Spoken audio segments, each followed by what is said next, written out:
200K isang buwan. Oh. Lilinisin mo lang yung bintana. Ay po, tayo ko. Ay, sabi mo gusto mo magtrabaho dito. Wala akong nakikitang Pinoy. Tangina, huwag ka maghanap ng Pinoy dito. Nasa Taiwan tayo eh. Ang dami ng Pinoy sa atin, ba't Pinoy pa hinahanap mo? No homesick yata siya sa... Anong klaseng Pinoy? Yung mga nagdito rin, nag-work. Tangina, nakala ko mga Bisaya pa rin hanap mo eh.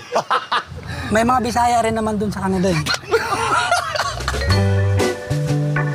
Aura lang, Mark. Tangina, baka di ka na bumalik, ha? Baka rekta ka mag-apply na trabaho. Oo, huwag ka masyadong lumalayo. Tol, isihan mo lang. Puta, nakita mo lang nagsasalansan, eh. Parang gusto mo na. Sabi niya, ay, siguro kayo malaking sahod, no?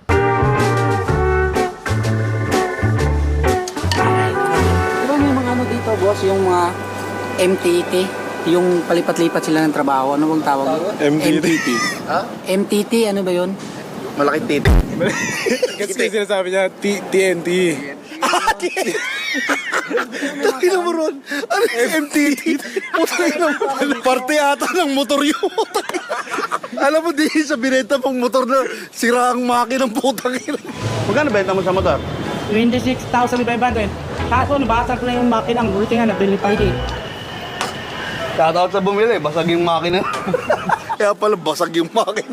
Makinang tira-tira. May bibili sana noon, umaga, ayaw ko benta, gusto ko gabi benta eh. Ayaw niya makita yung tagas. Makikita yung basag kasi maliwanag. Matalino ka. Paano yan? Pag napanood nung bumili yung vlog? Kasi nabenta lang na